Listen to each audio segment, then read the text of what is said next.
Hello everyone, ಇವತ್ತು ನಾನು ನಿಮಗೆ ತೋರಿಸ್ತಾ ಇರೋಂಥ ಫುಡ್ ರೆಸಿಪಿ ಬಂದು mutton keema balls, mutton keema ಸಾರು. ಫುಡ್ ಅನ್ನೋ ವಿಷಯಕ್ಕೆ ಬಂದರೆ ಎಲ್ಲರಿಗೂ ಅವ್ರವ್ರದ್ದೇ ಆದಂಥ ಸ್ಟೈಲ್ಸ್ ಇರುತ್ತೆ.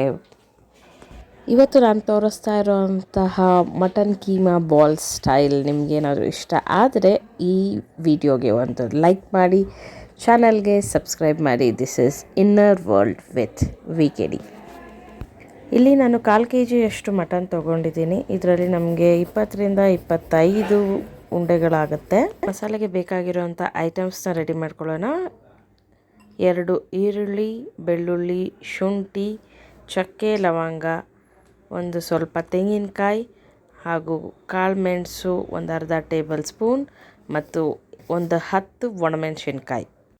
ಮೊದಲಿಗೆ ಈ ಐಟಮ್ಸ್ ಎಲ್ಲ ನಾವು ಫ್ರೈ ಮಾಡ್ಕೋಬೇಕಾಗತ್ತೆ. ಸೊ ನಾನೊಂದು ಬಾಣಲಿಗೆ ಒಂದು 4ರಿಂದ 5 ಟೇಬಲ್ ಸ್ಪೂನ್ ಆಫ್ ಎಣ್ಣೆನ ಹಾಕ್ಕೊಂಡು ಅದು ಬಿಸಿ ಆದಮೇಲೆ ಅದಕ್ಕೆ ಬೆಳ್ಳುಳ್ಳಿ, ಶುಂಠಿ, ಚಕ್ಕೆ, ಲವಂಗ, ಮೆಣಸು ಮತ್ತು ಒಣಮೆಣಸಿನ್ಕಾಯಿ ಇದೆಲ್ಲ ಸ್ವಲ್ಪ ಕಲರ್ ಚೇಂಜ್ ಆದಮೇಲೆ ನೆಕ್ಸ್ಟು ಅದಕ್ಕೆ ಈರುಳ್ಳಿನ ಹಾಕ್ಕೊಳ್ಳೋಣ.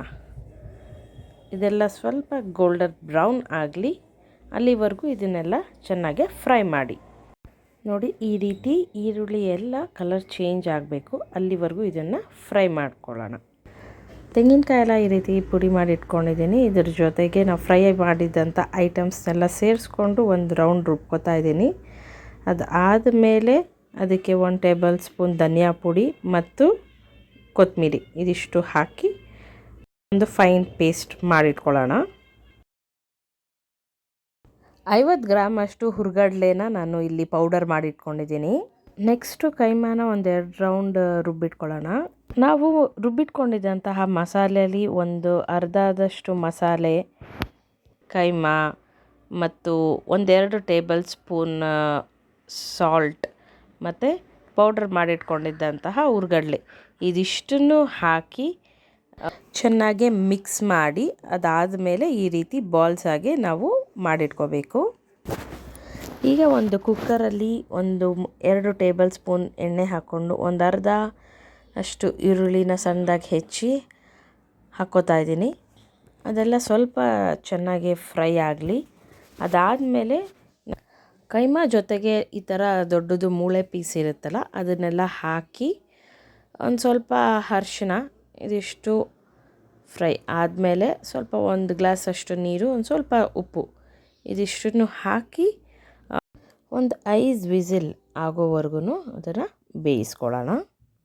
ಸೊ ಕುಕ್ಕರ್ ಪ್ರೆಷರ್ ಹೋದ್ಮೇಲೆ ಇದೇ ನೀರಿಗೆ ನಾವು ಮಿಕ್ಕಿರೋಂತಹ ಮಸಾಲೆನ ಇದಕ್ಕೆ ಸೇರಿಸ್ಕೊಳ್ಳೋಣ. ಅದ್ರ ಜೊತೆಗೆ ಒಂದು ಸಣ್ಣ ಸೈಜಿನ ಟೊಮ್ಯಾಟೊ ಸಣ್ಣದಾಗಿ ಹೆಚ್ಚಿ ಇದಕ್ಕೆ ಆ್ಯಡ್ ಮಾಡ್ಕೊಳ್ಳೋಣ. ಇದಕ್ಕೆ ಇನ್ನೊಂದು ಸ್ವಲ್ಪ ನೀರು ಹಾಕ್ಕೊಳ್ಳೋಣ, ಯಾಕೆಂದರೆ ಇದು ಬೇಯ್ತಾ ಸ್ವಲ್ಪ ಗಟ್ಟಿ ಆಗಿಬಿಡುತ್ತೆ ಸಾರು. ನೋಡಿ ಇವಾಗ ಎಷ್ಟು ನೀರಿದೆ.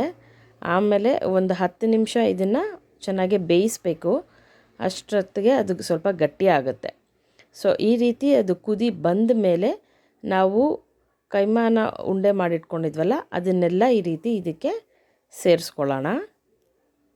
ನನ್ನ ಪ್ರಕಾರ ಫುಡ್ಡಲ್ಲಿ ಇಂಥದ್ದೇ ರೂಲ್ ಅನ್ನೋದೇನು ಇರೋದಿಲ್ಲ.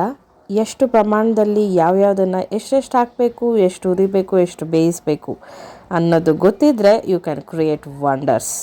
ಸೊ ನೋಡಿ, ಈಗ ಮಟನ್ ಕೈಮಾ ಸಾರು ರೆಡಿ ಇದೆ. ಸೊ ಈ ರೆಸಿಪಿ ನಿಮಗೆ ಇಷ್ಟ ಆಗಿದ್ದರೆ ವಿಡಿಯೋನ ಲೈಕ್ ಮಾಡಿ, ಚಾನಲ್ಗೆ ಸಬ್ಸ್ಕ್ರೈಬ್ ಮಾಡಿ. This is inner world with VKD.